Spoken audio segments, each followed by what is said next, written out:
Ladies and gentlemen, guys and girls, sorry we're a little late. Some things came up, but we are here for another episode of the Age of Warfare podcast. I'm Antius Maximus. That is the gate Aidan Coyler.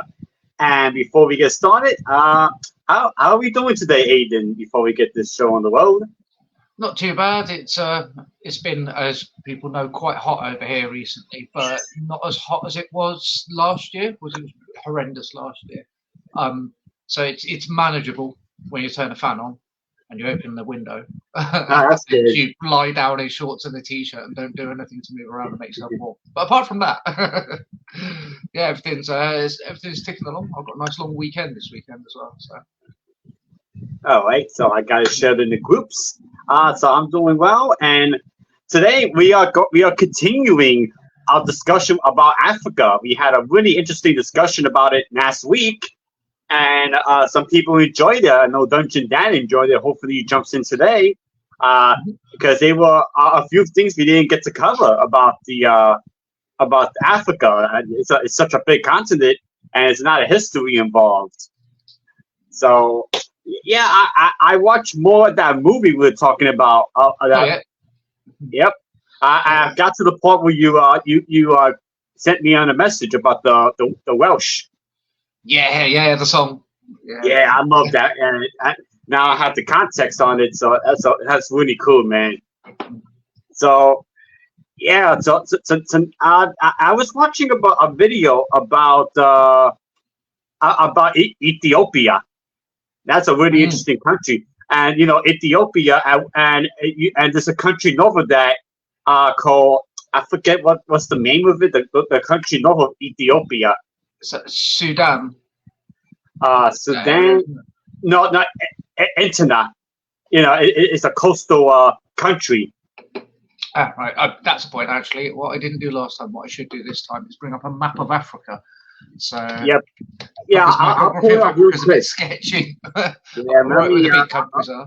I'm gonna pull it up so people can see what our country we're talking about. All right. Yes, there we are. Cool. Yeah. Yeah. Eritrea, Sudan. Eritrea, yeah. I knew they were the same area. Yeah. Yeah, I couldn't pronounce it yet, but at one point Eritrea was part of Ethiopia, and then they became independent. So I was watching a video saying that there's a chance that Ethiopia might try to go after Eritrea again. They might try because they're in control of a port that Ethiopia was using. Because Ethiopia is a landlocked country. Yeah, it's an interesting analogy. So if you look at, say, for example, after the Second World War, no, not Second War, First World War, there was a big movement in Europe. It was a US president at the time, and he was one championing an idea, and lots of other people were on board, obviously. But it was all countries should have access to the sea for various things, even if it's just a port.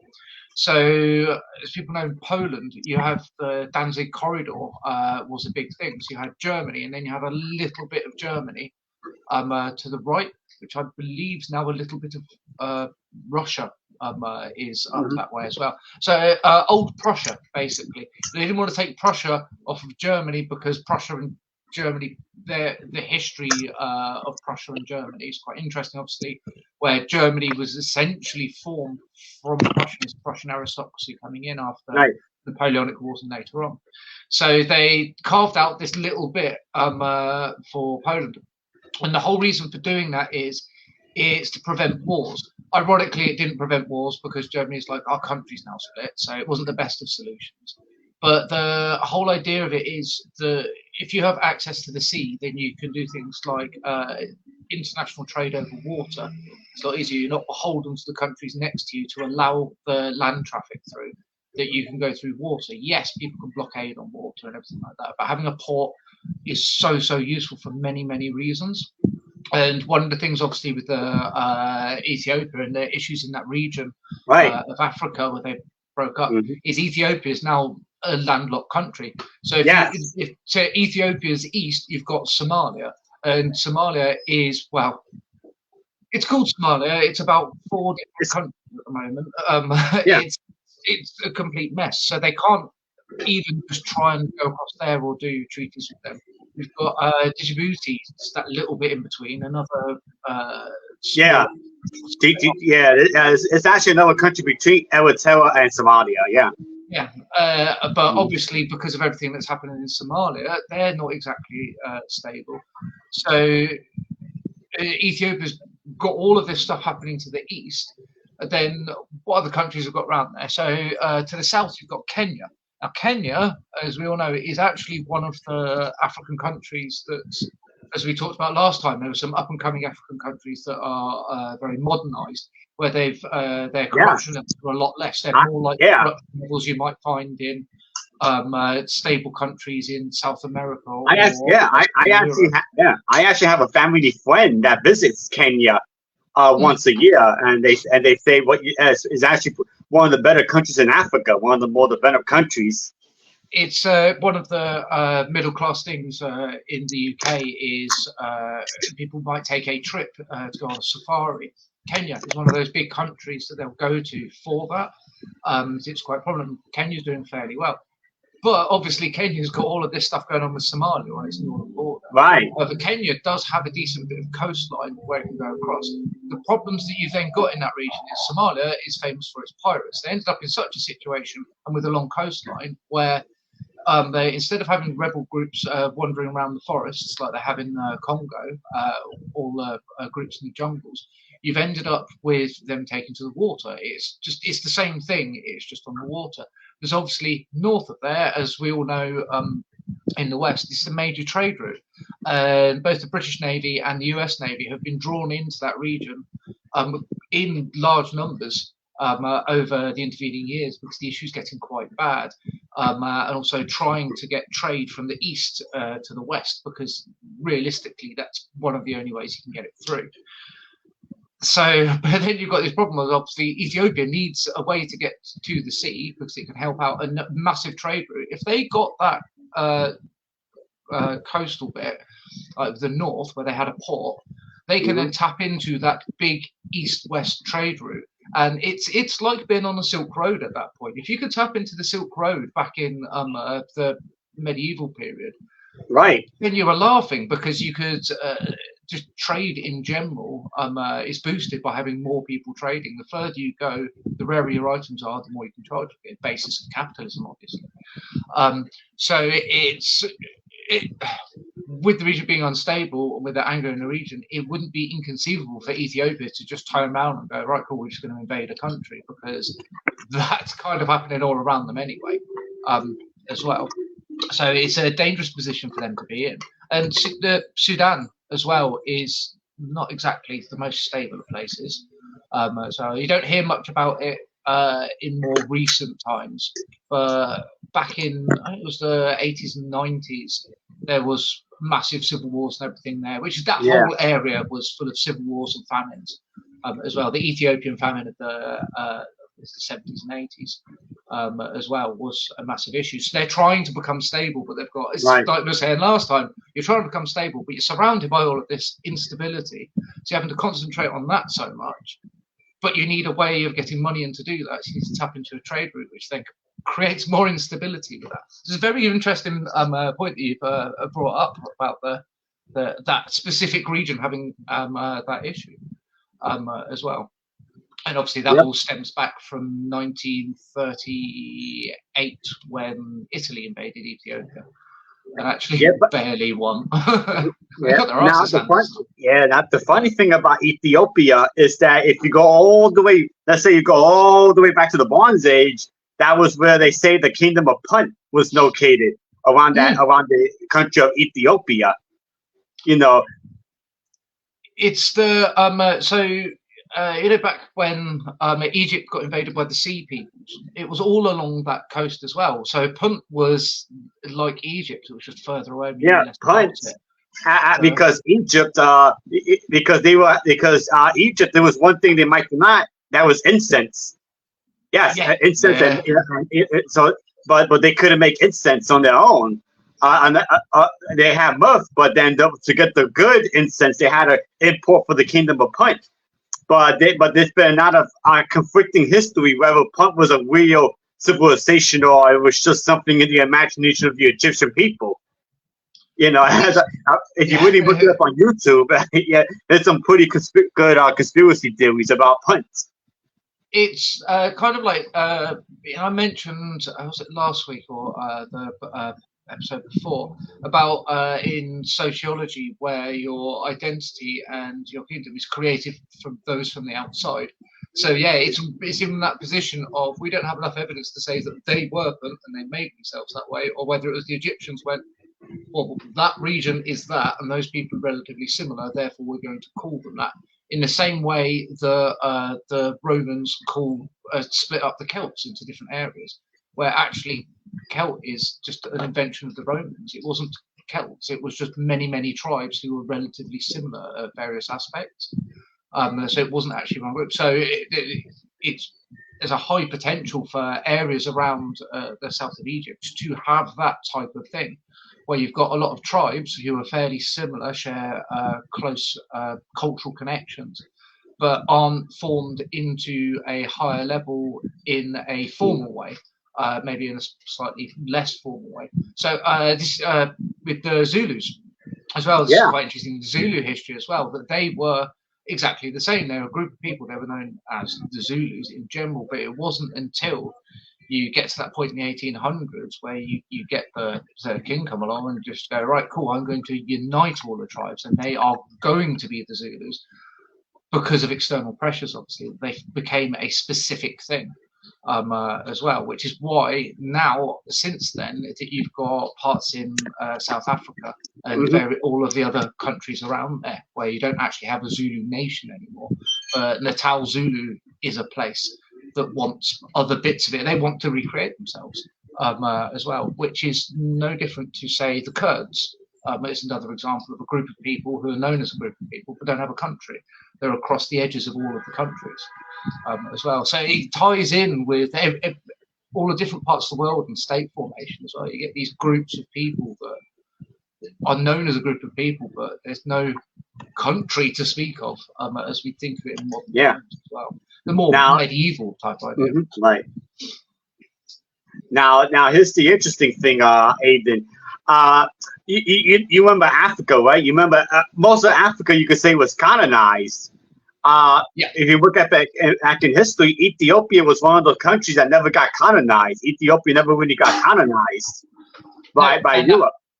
And that was the Italian attack in the 30s. Was that attempt to it was the attempt colony? Yeah, but they failed miserably, miserably. Yeah, you know, but that's why some people call Ethiopia the heart of Africa, like, you know, the one true country of Africa, because it never got, colonized. It's quite interesting if you look in. I don't know if you've looked up some of the stuff about the Ark of the Covenant and where it went to and what it could possibly have been, because it's obviously, we've got in our heads it's what you see in Indiana Jones, but it's not necessarily that. And if you go down the east coast of Africa, you find several Jewish communities. One of the points about this, that's just an interesting subject in and of itself. The fact that you've got this Ark of the Covenant thing going on. They think it's actually down. Let me just look at my map again. Where do they think? They think it went down to Zimbabwe or Mozambique, that type of area, and it might have been a drum, possibly, which made sense with when you looked at it. But the interesting thing about that is, if you think about when the Jewish people were moved out of sort of that area of the Middle East, where they were sort of Galilee area centrally, when you think about it, when they got dispersed, so you had the Babylonians to it, you had the Persians to it, so you have these successive movements. Obviously, they would a lot of the Jewish people were known as traders as well, because there's links to the Phoenicians and the Semitic people, so coming from that group of people trading through the Mediterranean. And then if you look later on, obviously there are very many reasons for it. It's not as cut and dry. But you find that a lot of the Jewish people, when they went to new places, they go into trade and banking. There's other religious reasons for that, but it's very similar to, say, if you look at the migration from India and Pakistan into the UK after the collapse of our empire. It's corner shops, all of our little shops on the corners, so the equivalent of a private 7-Eleven type of thing. Right. That nearly all of them are run by Indians or Pakistanis, because they would come in and they wanted to make a name for themselves, make money for the community, and create a stable life. So they created these businesses as well. So trade was one way to do that. And if you're trying to move to somewhere else and do that, trade's a good way of doing it, because you're going to travel anyway. So why not take a whole bunch of stuff with you and trade it on the way? So with that, it shows that there's this connection down the whole east coast of Africa to those ancient trade routes, as you were saying, with all the stuff in the Bronze Age. So just the mere fact of having these Jewish groups all down there showed that there is this trade that goes down there.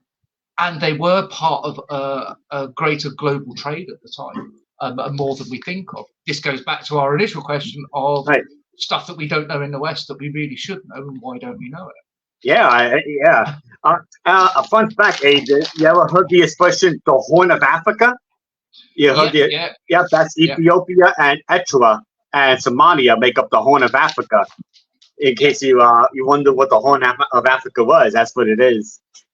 But yeah, going back to putts, I'm getting it. I was looking up a lot of stuff about putt. That's really one of the most interesting civilizations, because again, we don't know if it's real or not. I think it's real, but they say the first known voyage to putt occurred in the 25th century BC.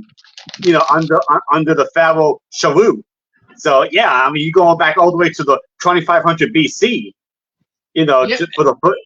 And this, according to the inscriptions, they had black muff trees, sacks of muff, elephant tusk, incense, gold, fragmented wood, and exotic animals. Because you see, in Egypt, wood was a scarcity. You couldn't really find wood unless you were in an oasis. And if you are either in an oasis or you're down the Nile, you don't want to be removing your trees, because the whole point is the soil that you get, you want to keep that there. For that, you need to keep the trees where they are, because they'll hold the soil in place, and as well help fertilize it in various ways. So yeah, it's that trade.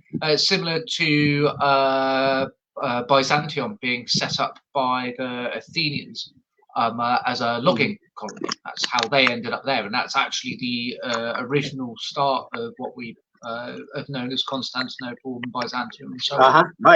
Through that, it's the similar type of thing of, you've got to go and find this resource, so you go on a trade route. If you go into Punt, which means there was trade there. So we've now got two completely different examples of and evidence of there was trade. There was people there who were trading. If they were trading with places like Egypt, and Egypt didn't turn up and invade them, they've got to have had enough power or enough leverage with what they had in trade goods to be that, which means that there was definitely enough of a powerful civilization there to stop the Egyptians going further south. Because, well, they did. They went into the Sudan several times. And obviously they went up north. They got as far as what's modern-day Turkey as well in some of their campaigns. So they weren't averse to going quite a distance.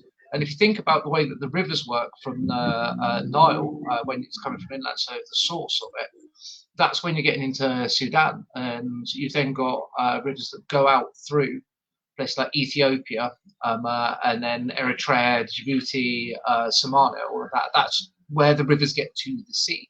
So you've got these navigable trade routes coming in, because by the very nature of rivers as well. And it's one of the interesting things. It links back, especially with the Egyptians. You have the sea peoples that I've mentioned before. Now, no one knows where the sea peoples came from. There's loads of different ideas. They could come from the Saudi Arabian Peninsula. They could, like, even as far around as Yemen. They could have come from slightly further afield. But when you look at the fact that they used a lot of boating, and they still use a lot of boating with Somalian pirates, You then have a culture that's used to being on the water. They went there. That's simple. A lot of the Somalian pirates are actually just fishermen who've fallen on hard times. So they've gone into a bit of crime. We've talked about situations like this before. So you've got these trades. So it's conceivable that perhaps the sea peoples that weren't identifiable are similar to how we would look at, say, the Vikings. Because the Vikings weren't from one place. And we separate out the Saxons, the Normans, the Vikings, and other separate groups. Right, Lee? Yep, we got Lee Edwards watching. Hey, waking it up. Yeah, okay, Lee, thanks for watching. Just be careful, man. But yeah. So it's I've always imagined it's a similar situation of they were just generically called the Sea Peoples in the way that we generically call the Scandinavian raiders Vikings. It's just if you were on a ship and you came and you did what was a verb to go a Viking. If you did that, you were a Viking. It wasn't so much of an ethnic or marker, while it did turn into that later on. It wasn't specifically that. But that means it could be all of these areas had fallen on slightly hard times and knew that they could invade you. So while Egypt didn't invade south, there's a high potential that actually they got invaded from the south. And with so little evidence about Punt, perhaps the Sea Peoples were a breakaway group from Punt. It's no one knows either way. That'd be an interesting thing for someone to study, wouldn't it? And it's funny because the Egyptians, I mean, they have records of Punt, but they never really made it to Punt. They never really got anybody there. And yet Egypt, I mean, if you look at, I mean, on a world map, it's not that far from Egypt. But of course, you know, we don't know the natural boundaries, like the Sahara Desert and all that. Oh, not to mention you had the Cushites and the Nubians in their way. And they're well known for, well, it's the Nubian huntsman was a bit of a trope now in modern cinema for the times, but it was actually a thing because they were they were tribes of people who hunted, a bit like some of the other tribes that we've looked at across Africa, that they've got this big ethos on hunting along with it as well, which is how you get the exotic animals there. You've got to hunt them down. So you just don't kill them and you sell them as live animals as well. One of the other ones that's quite interesting as well is the money that came in from the slave trade. That's why the area was quite wealthy, because up to the Horn of Africa, those coastal ports as well were where the slave trade going east into the Middle East came from. And obviously you've got the one in the Ivory Coast as well, but the one in the east obviously was like the Ottoman Empire. And before that, so you had the various caliphates and everything like that, back when basically everyone was in slavery. And it was a very, very lucrative business as well. So if it's that lucrative that they're able to sustain that, and you've got all of this money coming from these insanely wealthy caliphs coming down there was wealth there. And this trade was obviously what was keeping them going as well to that side. Obviously, we know about the western side of things because Europe tapped into that more. Yeah, exactly. Tap into that eastern one as much. And after the kingdom of Punt, you had the kingdom of Damant, you know, which came after the kingdom of Punt from 980 BC to 650 BC. Why around the time that the Roman Empire was born, you had the Damant Empire. So. Yeah, around the Ethiopia area. So and they were actually good with irrigation. They grew minute and made iron. They were pretty advanced people, and that's what people kind of miss out on, the idea that you know they look at Ethiopia as a poor country, but once upon a time it really was one of the very advanced civilization. You know. I've worked with a guy who he studied slag, and he ended up going to Madagascar. To study ironworking slag as well. So that trade route that I was talking about that goes down the east coast of Africa went all the way down to Madagascar as well. So you've got these people doing ironworking when that's like pretty advanced for the time of people. If you think about it, the ironworking in Europe. It's like even when the Romans were invading Britain, and we've got some very, very good resources for making some good quality steel. That's why we became known for our steel eventually. The Celtic swords were known for having to be straightened throughout battle because they used to bend because the quality of the products was so poor. But these people were making that 650 odd years before, like more than 650 years before that time period, and people were still using it. Right. Obviously, technology moved slower back then, but at the same time, you can see how advanced they were. It wasn't just Egypt; it was that whole area as well. And then another interesting thing that happened in Ethiopia was around 330 AD. You know, when Christianity was introduced to the world, and Christianity actually made it to Ethiopia. Yeah. There's actually a pretty big Christian population in Ethiopia. It's actually a lot of Christians there. You know, the Christian religion. Is it Coptic Christianity that it comes under these days? Because obviously that's Egyptian Christianity. One of the things people often forget about the early church is it was North Africa and what is now Turkey, and then that bit on the coast of the Middle East. So obviously it went down the trade routes and it got to those areas like Ethiopia as well. Before it really got into Europe in a strong way as well. There was much more pushback in Europe from this Middle Eastern religion. But it's areas that you would think of now as being Islamic. It was those areas for the initial Islamic conquests where the religion from the Middle East would go, because those were the trade routes. So your religion's going to spread across the trade routes, and Europe essentially cut itself off from the Middle East for many years, with the Byzantine Empire being the edge of it. And there was so much trouble in the Balkan region. You had like Western Europe, and then you had Africa and everywhere else as well. So they didn't have that Roman collapse. They carried on as normal. Hence why you get centers of learning in Baghdad, for example, which are very central to the region. And then you realize how far south Baghdad is connected to all of that trade around that area as well. That trade had to go somewhere. It was going east, west, north. That's why it was central. And Africa is actually on the edge of all of that as well. A fun fact: in 525 AD, Justin I of the Byzantine Empire, they tried to conquer what was Ethiopia, and they failed. So we'll try to get into that part of Africa. At least the Byzantines. Ironically, I say Justinian the First. Was it Justin the First or Justinian the First? Because they were all called Justin or Justinian for a long time. But he was called. His nickname was Justin the Thracian. Yeah, that was his nickname. So ironically, Justinian the First came after him. Was Justinian the First? That's what. Yeah.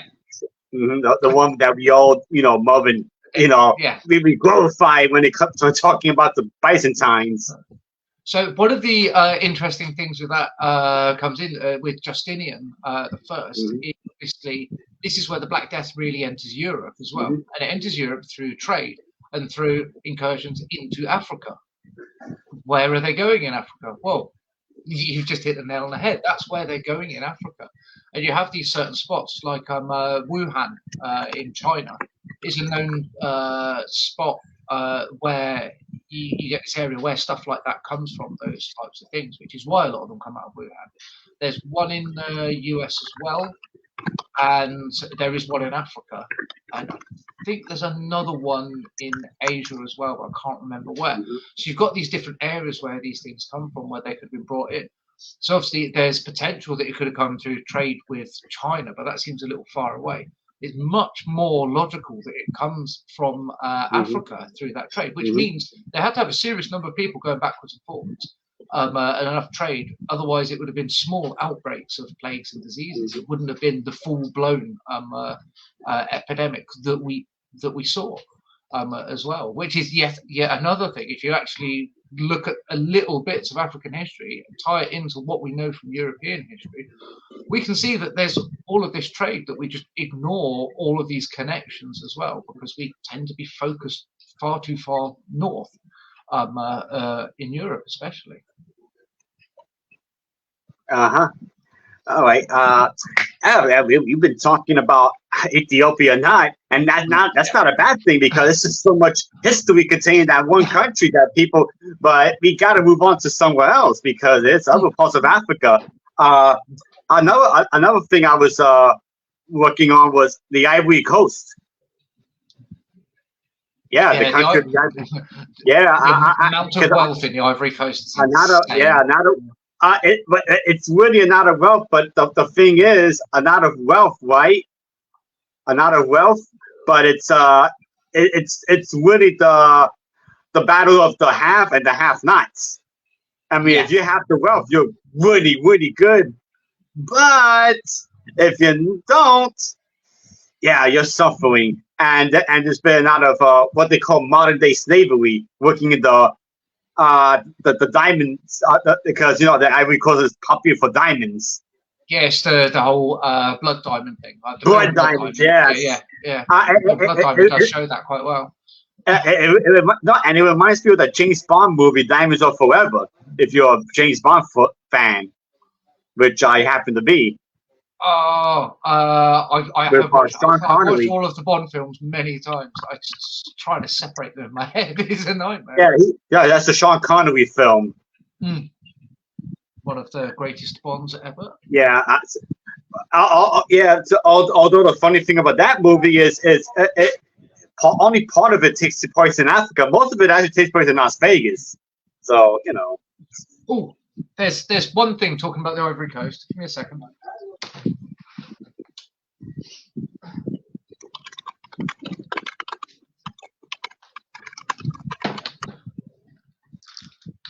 So in Blood Diamond, they actually show this where they're drinking Guinness.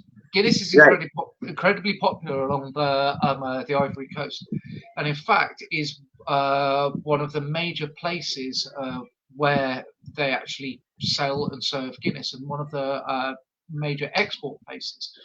There was even discussion because of various business reasons of moving one of their main brewery, decided their main brewery would actually be there to save on shipping costs as well because it was so big.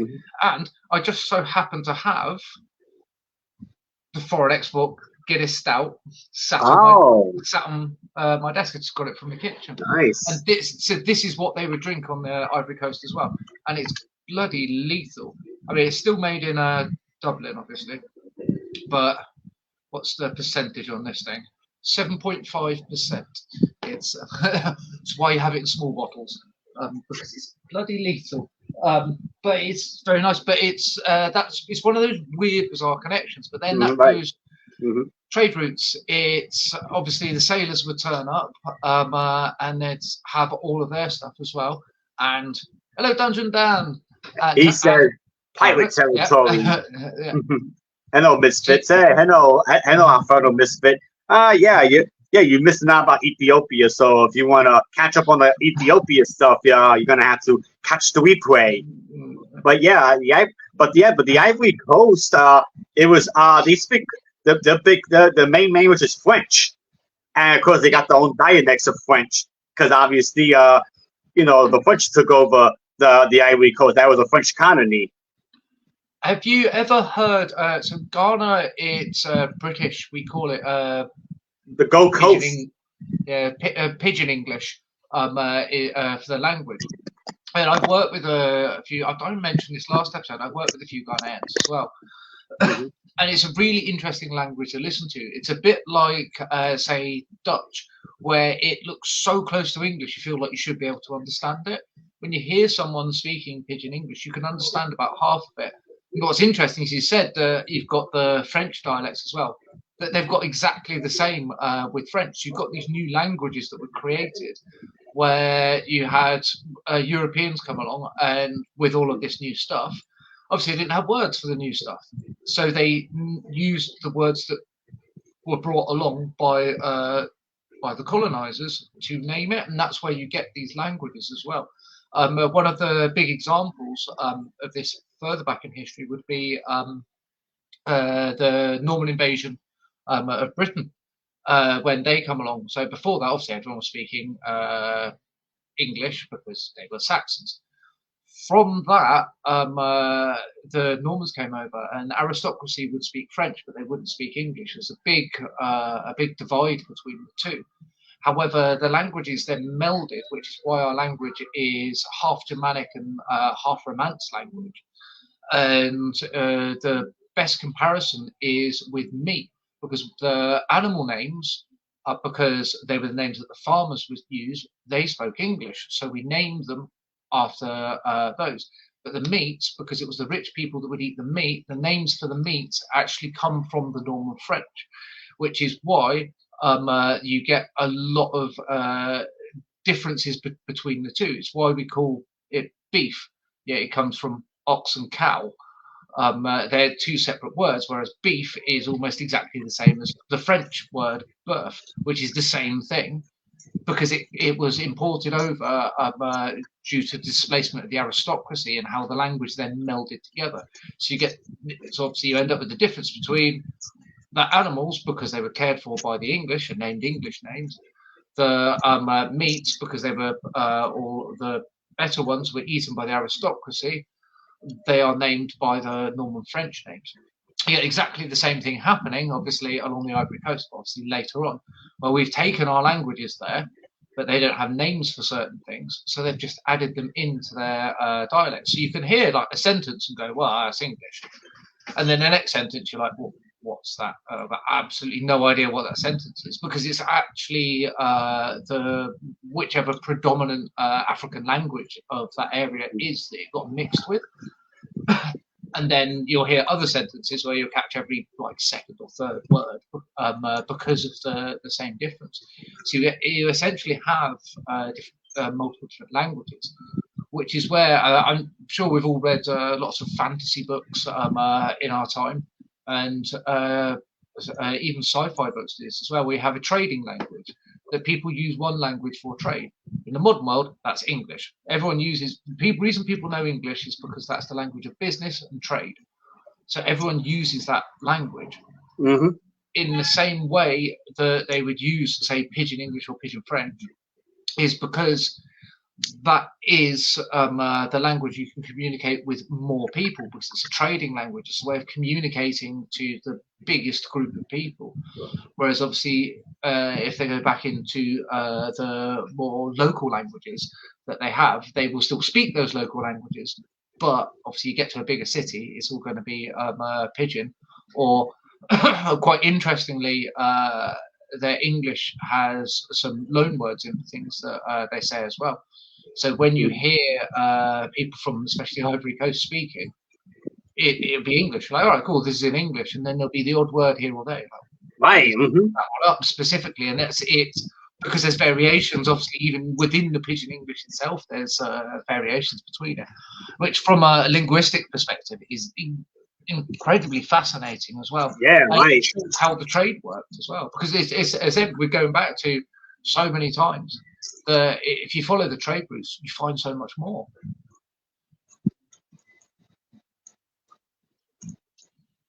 Mm-hmm. Now, I don't know if Dungeon Dan knows of I've forgotten what it was, Esperanto.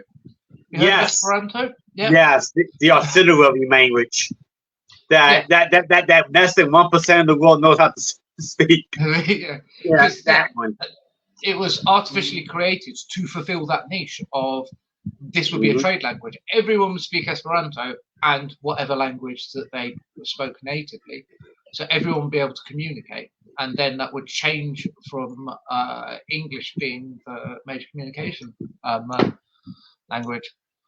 But yeah, it's one that I've always been interested to look at. But don't feel bad, Dungeon Dan. You know, it's like I said, only about 1% of the population actually speaks it. So yeah, it's kind of a useless language for the most part.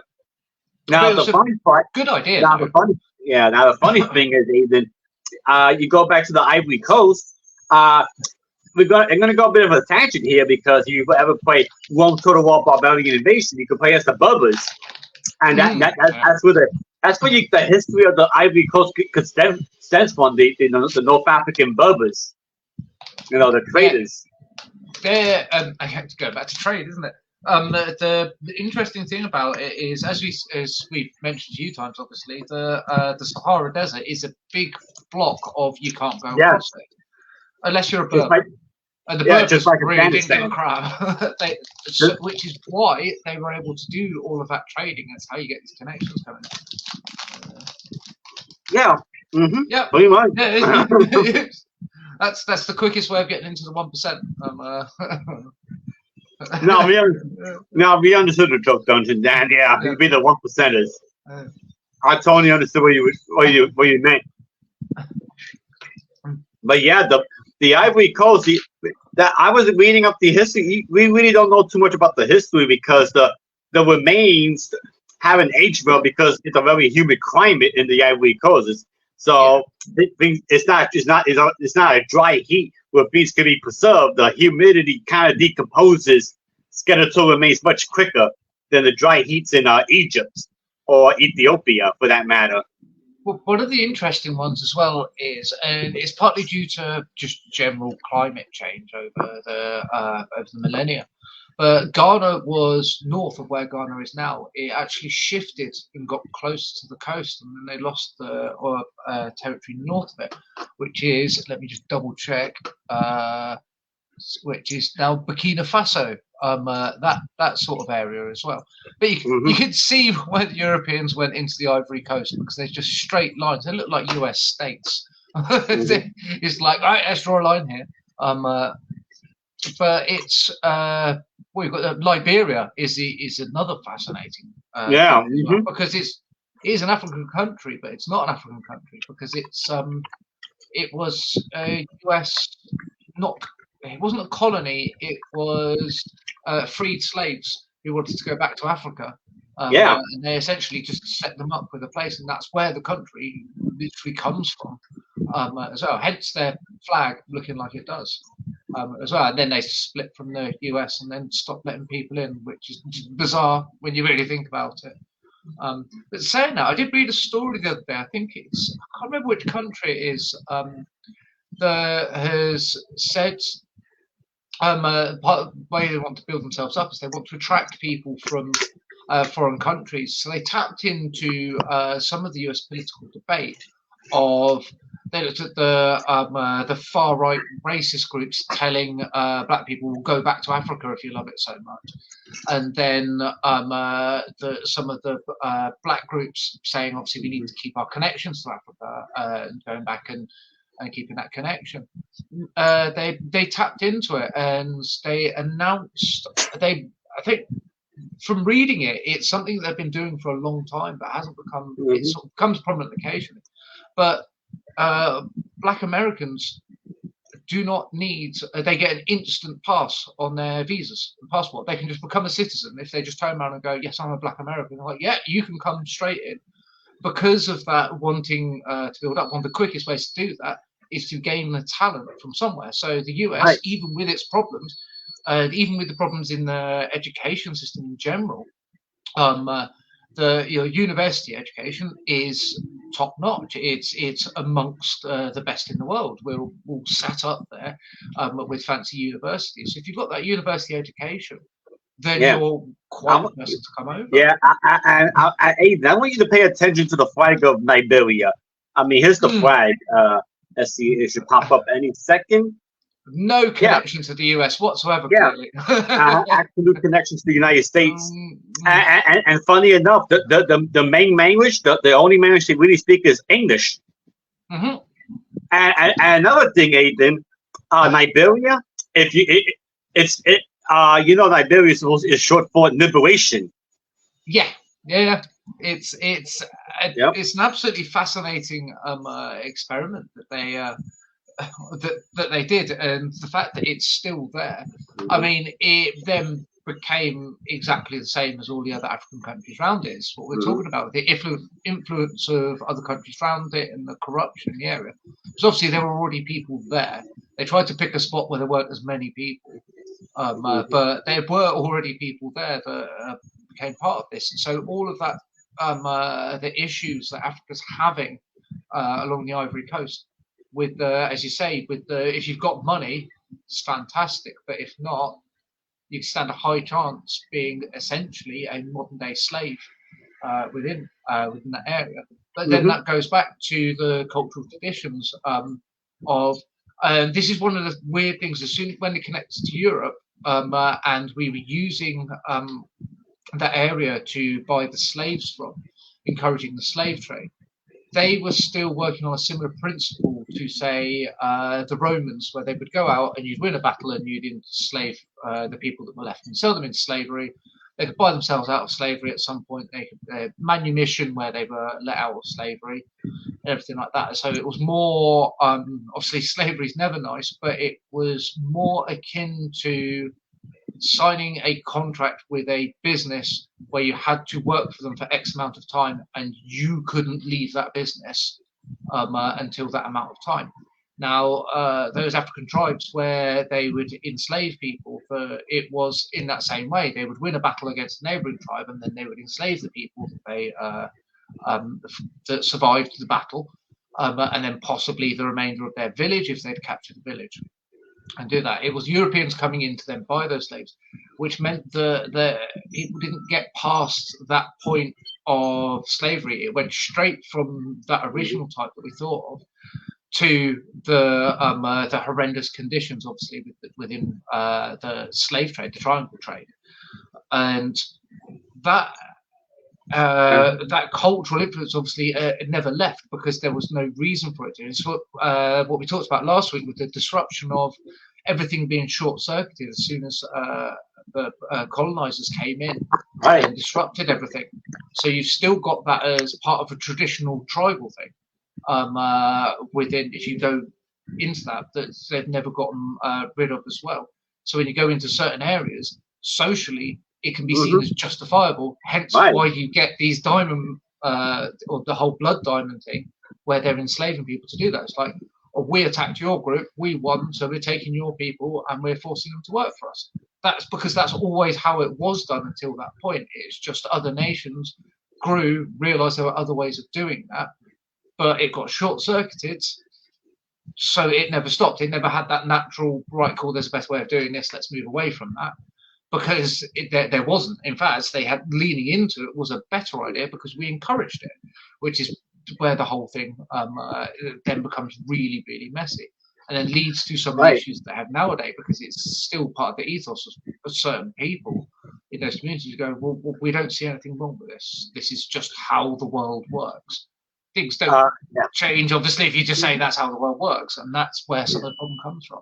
Aidan, I wanted to show you something else. It should be popping up soon. Look, the coat of arms of Liberia, the Mother of Liberty, brought us here. I am like that, the coat of arms of Liberia. The Mother of Liberty brought us here. And it's everything on that as well. So you've got the declaration on there, you've got a clipper ship, yeah. All right, Dungeon Dan asks, considering the long and sort of history of this area and the abundant piracy, would Yakos be the hidden pirate kingdom and governing body?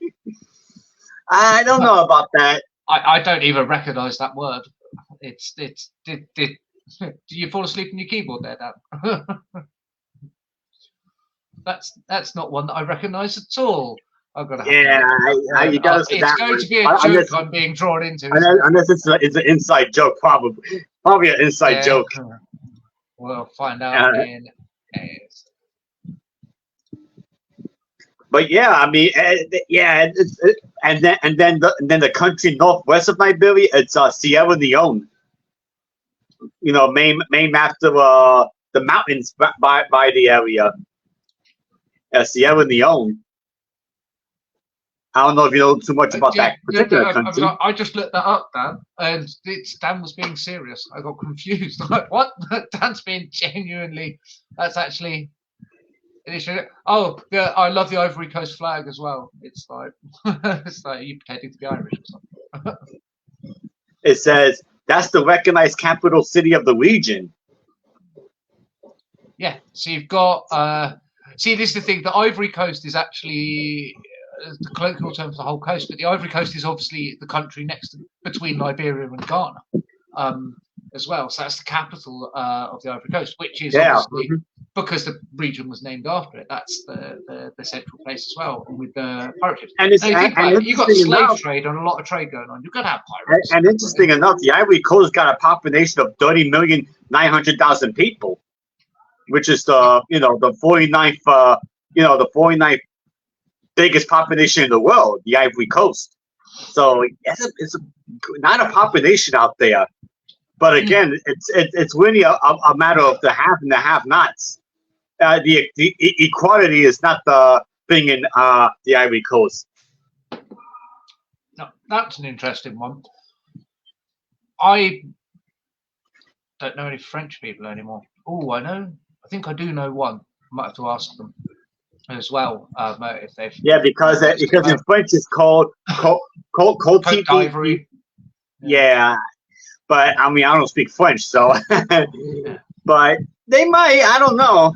I don't know. I do wonder if it's relegated to the realms of the debate between the English Channel and La Manche, where we call it the English Channel and they call it La Manche because they think it's theirs, but it's ours. We got a better navy, so they can piss off. It's our bit of water. When actually, technically, it's part theirs, part ours, and part international as well. But yeah, it's one of those interesting. It probably ends up in one of those interesting brackets of the UK and France having things where we insult each other like siblings over things that generally are down to word choice. Yep. That would be where it stems from as well. Although, if you go to say someone like Marseille, that did this. Marseille is one of the main regions main areas for the French. Dungeon Dan says, I think it's because of all the poaching for ivory that they don't like the term.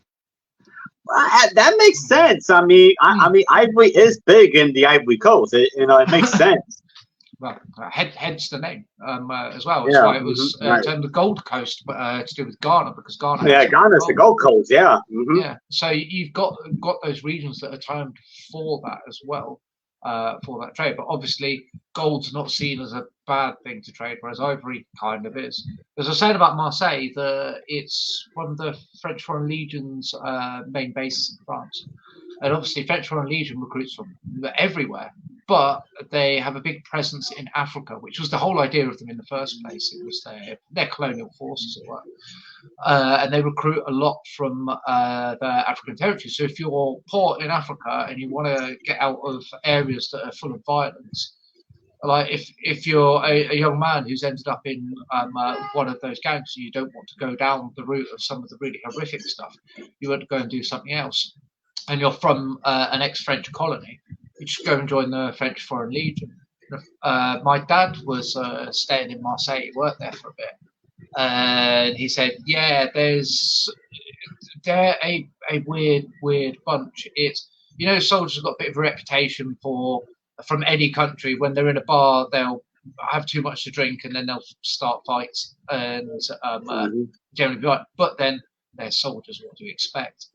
Right. And it's a thing, and it's actually come up in French politics. So people saying it's one of the reasons why you get people like Marine Le Pen and some of the far right nationalists trying to reduce the populations of foreign nationals in France, like areas of Paris as well, because they see these problems coming in. However, it's because those people are directly imported by the French government from French colonies. The other weird thing is France, because of the whole republic thing, all territory owned by France is considered France. So France isn't just like we had the UK, and then we had these are our territories and stuff. So it's the UK and territories. France is just France. They're not territories or anything. They're bits of France everywhere, which then leads to obviously problems within France as well. Dungeon. That's a good point by Dungeon Dan. The gold, the blood diamonds, ivory, the slavery makes this part of Africa. It pays. It definitely pays. It definitely pays for the tourism that comes. It pays for the improvements. That's how they're able to pay their way to build up. The rich are able to build up because of all that. Yeah. I think that's what Dungeons and means. The rich are able to get richer because of these many things. Yep. But yeah, if you go outside the tourist areas, then yeah, it's That's what I was trying to tell you, Aidan. 0 stars wouldn't go. Yeah, it's really, it's really a thin line between the half and the have-nots, literally. So I mean, as for wrapping up this podcast, Aidan, I wanted to ask you, out of every part of Africa, what do you think? What do you think Africa? What do you think is the most successful part of Africa, and what part of Africa you think has the highest, has the highest potential? So it's a bit of a weird one. I did a bit of reading on the African Union as well, and I was actually reading because obviously we've got the Euros on at the moment. The stuff's come up about African football teams as well. And I was reading something. It was weird things about the rules and the way that they look at the rules. And obviously, Africa's got its own football union and the way they work it with the different countries, and how different countries do it differently, trying to work together, and they're trying to iron those things out. Now, having a group of countries together to have a football union shows that there is movement, especially with the African Union, a bit like the European Union. Right. Where there's a group of countries who are trying to improve, trying to get together and trying to do things. So obviously, you've got Kenya, as far as I can see, Egypt used to be up there, but with the amount of turmoil that's gone on through the Middle East, and then all of the stuff that happened in the Islamic Spring, that has disrupted all of those areas to the north. So you've got places like Morocco, which kind of were on the fringes of that, and still, like we talked about last time, they're still quite successful. They're based on tourism. So as soon as other countries start having a bad time with recessions and things like that, it's the first thing that you squeeze out your family budget as soon as you start running out of money is holidays. Or you take a holiday close to home, you go to somewhere cheaper. Obviously, that then hits a country that's got lots of tourism. Greece was absolutely massively hit during the Great Recession. Partly there was other reasons for it as well, but part of that was tourism because it was relatively close by, the holidays weren't too expensive, and it was a nice place that was sort of familiar, but had all of its history. They were hit really hard by that. Morocco isn't immune to exactly that same thing happening because they've got a lot of that tourism. And now you have the Paris-Dakar Rally, so you still have a certain amount of tourism that goes down the west coast of Africa, that bit around the Sahara. But you think that's one event that happens every so often and not many people really follow it. So you can't really rely on those things. So you end up with this issue that the countries that are relying on tourism seem to be doing really well, but their economy is quite unstable. It's high risk, high reward. Whereas you've got countries like Kenya. Well, Kenya's just, if you look at how Kenya is, it's just a country. South Africa has dropped down below that in purely because of the issues that it has. If you go onto the fringes of South Africa, it's no better on those fringe regions than it is in some of the places that it's bordering that are having massive issues. You then, in the main parts of South Africa, you still have, it's equivalent of, the New York before it got cleaned up, where you had the gangs. It was the 90s, where it was just known as just full of gangs and everything, huge issues with it. South Africa just seems to be going through that period now, but across its whole country, that's having those issues. It's too unstable. And again, as you're saying about inequalities, they still haven't sorted out their inequality issues. There's still a lot of bad blood between the white population who've been forced out, sometimes incredibly unfairly, and treated like second-class citizens in certain areas. Whereas the people forcing them out is revenge in those instances of, you treated us so badly for so long, we deserve to get to do this to you. And it's breaking that. Someone like Nelson Mandela, that was his big thing. No, let's not do this revenge thing. Let's make a proper country where everything's integrated. So South Africa's still got its potential to come back up and get rid of its corruption, sort its problems out. Because obviously it's got wealth. It's still considered generally a Western country as well, which is why we look at it differently. Then you've got Kenya, which realistically is When was the last time you heard of something really bad coming out of Kenya? Like, not really. no, Kenya seems to Yeah. be doing okay, and it's got some pretty horrendous stuff going on on its northern borders as well. Uganda. Seems, yeah, you've got all of these places as well. One of the ones that I think is a sleeping giant is actually Nigeria. Nigeria, yeah. Yeah, so if you look up, let's look at the population of Nigeria. Population. Yeah, I got it right here. The population is 230,842,743 people. Yeah, they've got almost the population. They aren't that far behind the US in their population. And Lagos is the biggest city with over 16,437,435 people in Lagos. So if you look at it in terms of population as a resource, say most of us gamers, we look at that. Yes, that's got some horrible connotations when talking about Africa. But if you look at population as a resource for a country, you've got all of those people that could bring income into the country, that could work together, that could do things. The problem they've got is the corruption stops them going any further. They've got massive issues in the very south, and they've got issues in the north as well. But it's similar to like South Africa, where the issues are in the east and the west, and the middle bit still has issues, but it isn't as bad as those two areas. Nigeria is very similar, but it has that high level of population where if they can find ways of doing social programs that help that. So this is going to be a weird thing to say. If you look at how Hitler and the Nazis built up Germany after the recession, and why people were reticent to actually really go at them for their anti-Jewish stance, is they did massive programs getting people back into work to build modern road systems, to build up the railway, in construction, all of these big social projects as well. And it comes up in US politics a lot as well, with the whole infrastructure projects of like bridges collapsing, like roads being collapsed, the electricity and the internet. Well, Lee will tell us quite happily how crap the internet can be. Obviously, I know you've mentioned before about the electricity in Puerto Rico can be really, really dodgy as well. Yeah, and there's a lot of that happens, like Texas with their, well, it's their own fault in Texas, but with their electricity problems, that infrastructure problems you get can be solved by giving people jobs to work in those. But obviously the government needs money to be able to do that, which means taxes. But then you need people to earn money to get the taxes. So you end up in this stupid situation where you don't have money to fix the infrastructure, but then the people can't get the work to pay the taxes to fix the infrastructure. So you've got to break that cycle somehow, and usually that's through social programs as well. So, for example, we have programs where people volunteer to do things like litter picking. Well, that saves us hiring another 2 or 3 people for cleaning the streets. We've got the people that go around and pick up the bins, that deal with fly tipping and deal with all that, and generally clean the streets. But then you get some of the nicer areas of like little bits of forest and parks and things like that.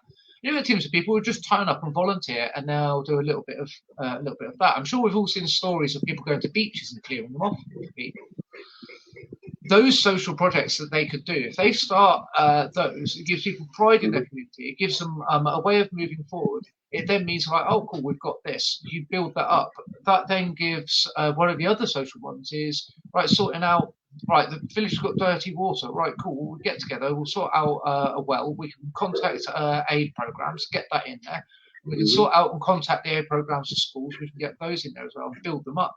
So a lot of those people who don't live in, say, Lagos and the bigger places, who actually have a lot of this modern, the modern stuff, in the rural areas where they don't have that, if they're built up as well, you don't get people going, well, everything's crap here, I'm going to move to the big city and make my money, which is how you end up with big ghettos around your city. Yes. Well, Mexico City is very famous for this as well, for people going to Mexico City, and then you end up with rampant crime and more corruption. If they can sort out some of those issues and build up, with their population, they could rapidly build up. China's a good example of this. China's building programs. They do not have enough people to go in those buildings. Those buildings are laying empty.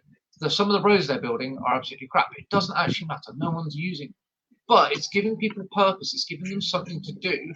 And it's building up the country in general. It also means with an expanding population, they will then go back and use them. When they're going back and using them, they will need to make improvements. Instant jobs. So as soon as you start adding these infrastructure projects in, you get all of that. Now, there's no reason why Nigeria can't get right. They sort out some of their corruption issues. They're going to be removed from all of the international finance blocks because of the whole Nigerian prince scam concept. Yeah. And if they can get themselves back into the international community, they can build themselves up. And I think the African Union is one of those places. So up and coming, I reckon Nigeria, if a lot of the work that is going on at the moment does happen and carries forward, it may take a long time. Nigeria is one to watch. Kenya, most stable working through. South Africa can get back on its feet. It knows what its issues are. It's sorted them out before. It just needs to admit that it's got an issue and sort itself out. I got an interesting one for you, Aidan. Zimbabwe. If Zimbabwe could solve their financial issues, you know why I say that? Because I watch videos on Zimbabwe. Their infrastructure is really good. They got a really good infrastructure. And they've got good farming land as well. Yeah, they got good farming land. And if they could just solve the inflation, I mean, they just not get themselves into hyperinflation, they could be in really good shape. Yeah. So if they can sort out, so Zimbabwe's got that, and this is the thing I think we've encountered with so many of these countries is they've got everything there. You think by all of these mines and people going and exploiting them for all these mines, well, they've got stuff. The way you stop blood diamonds being blood diamonds is you stop funding conflicts with them.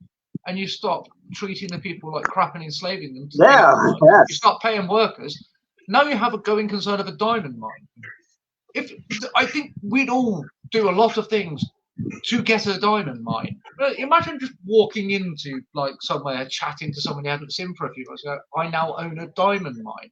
They'd assume you were minted, had absolutely millions.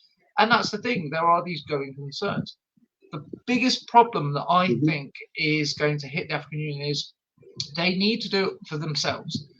We can go in and help them, and we can do that. And through aid programs, we do try and help. However, the problem that you have is the US is seen as a massive imperial power that when it goes in, tries to make everything like the US. So people don't like the US much at the moment. China's doing some of helping some countries in the east of Africa with the trade. But China's not exactly, it's the sort of, I'll deal with you, but, and then you get to Europe where you've got another big source of international income and ability to build infrastructure. I'm pretty sure that Africans don't really want a bunch of Europeans standing up and telling them what to do and building things all over their country. We did that before. They didn't quite like it. However, I have come across repeatedly people from Nigeria wanting Britain to come and do something, to be more part of it. So through the Commonwealth, for example, to actually do something to help build up Nigeria as well. So even though there is that, we don't want Europeans coming and telling us what to do and trying to fix everything, they are open to European powers helping. Now, all Europe's got to do is we've got to sort out our own issues, which is very simple, of get rid of the corrupt idiots and stop voting them into power. We've got, like, this is the weird thing about Europe is, when we say corrupt people in Europe, we're talking about, like, the Conservative MP who was fired last week. The corruption level is he was betting on who was going to win the election. He's an MP, he's not allowed to do that because he's got control over who can win to a certain extent. That level of corruption isn't exactly taking a backhander of $1 million so that you can go and enslave, so you can turn a blind eye or someone enslaves 3 villages. That's a completely different level of corruption. So our issues, we can sort out a load of them really simply so that we can help other countries. Now, if you think about it, if you went along, Nigeria, the size it is, the resources it's got, that's why it was colonized in the first place. Right. You go over there and you help them out, and they're grateful for it. You're going to get some favorable trade contacts, and then you're going to get some favorable trade, and then you're going to be able to build up your country with things you don't have in your country, Nigeria is going to get built up as well. It could become a powerhouse of Africa. So you've got a country there of 230 million people. Yeah. Like over twice the size of pretty much there is. I think the highest population in Europe is, I think, it's either France or Germany. I think it's about 100 million as well, because we scrape around sort of 70 million-ish with the whole of the UK. So that's a country twice the size of your country with all of those resources. We know they've got the resources. We colonise them to get those resources. They've got them. They can use them to build themselves up. That's a country you want on your side. Now, if a couple of those big countries in Africa get sorted, well, then they're going to help the other ones nearby. And then there's going to be less issues. We're going to be spending less money on soldiers to rock up into Africa and do things. We're going to be spending less money on aid because we'll be spending on trade, of which we'll get a return on. Whereas aid, the return you get on aid is it stabilizes the country, preventing issues that then cost you more money. It's like putting a band-aid on a cut. It's not going to heal the cut. It's just going to stop it bleeding everywhere. And that's all we're really doing at the moment with Africa, whereas they do want to sort things out in their countries, and they are asking for help, but they're just getting the cold shoulder. Anyway, Aidan, man, this was a fun topic, man. We are well over the hour. But before we go, Aidan, Dungeon Dan has an idea for a future show. He asks us, can you guys do a show about the Etruscans and how the culture provided much of the things the Romans got credit for inventing? I think it will be a good discussion. Yeah, sure. Yeah, definitely. The Etruscans. Yeah, sure. Can you go on our list of shows? Yeah, that's on our list for sure. Yes. So we're about to wrap things up. Just a quick reminder that me, Aidan, Lee, and many other authors are working on a charity anthology, zombie anthology, where we write stories set back pre-World War One, and it's all for a good cause for Lee's daughter. So we hope to get that out for the summer. Some of us, including me, have already finished the stories. So hopefully we'll be starting to get that going. And Dungeon Dan says, great job. Yeah, thank you, Dungeon Dan. Thank you very much. For watching. And I think that's going to be it for this one, guys. So for the gate, Aidan Coyler, me, Angelus Maximus, we'll see what we got up our sleeve for the next show in 2 weeks. Until then, we'll see you guys then. Take care, guys. Enjoy the rest of your weekend. Thank you for watching. Take care. Bye-bye.